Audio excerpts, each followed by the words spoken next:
राधा जी का गुणानुवाद किया। अब यहाँ कन्हैया ने अपने होठों पर वंशी को रखा ऐसा, और यहाँ कन्हैया ने आज अपने होठों पर वंशी को रख करके और यहाँ सभी को इसमें बुलाया है। श्री सुखदेव स्वामी बोले, राजा परीक्षित, बड़ी सुंदर आज कन्हैया ने यह मुरली बजाई। यह कह के अधरन धरी ले ले नाम पुकारा है। देखिए, एक है वंशी, एक है वेणु और एक है मुरली। इन सभी के अलग अलग प्रकार हैं। वेणु अलग है, मुरली अलग है और वंशी यह अलग है, सभी अलग है। ये वंशी जो है, ये वंशी 17 अंगुल बड़ी होती है और इसमें 9 छिद्र होते हैं और एक अंगूठे के बराबर यह मोटी होती है। साहब प्रेम से बोलो, श्री राधे राधे। और ये वेणु जो होती है यह 9 अंगुल लंबी होती है जी, और यह मुरली जो होती है यह 18 अंगुल लंबी होती है। इसमें 4 छिद्र होते हैं और ये सर्पाकार होती है, ऊपर से मोटी और पीछे से पतली होती है। साहब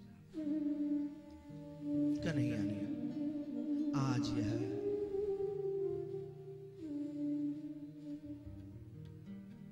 वंशी बजाई। एक होता है आजकल चल रहा है ना अलगोजा, तो आजकल का है अलगोजा, तो आप जानते होंगे, सीधा करके जो बजाते हैं, 2 भी बजाते हैं, हाँ बजाते हैं अलगोजा। ब्रजवासी बहुत बजामे अलगोजा सब। तो यहाँ कन्हैया ने अपने अधरों पर आज इस वंशी को रखा और वंशी को रख करके कन्हैया आज पुकारने लगे सभी गोपियों का नाम लेकर के। गोपियों ने जब अपना इस नाम सुना इस वंशी में, गोपी तो पागल हो गई साहब, बड़ी विचित्र दशा हो गई इनकी। गोपी जो घर का जो काम कर रही थी, अपने घर के काम को छोड़ करके भागने लगी।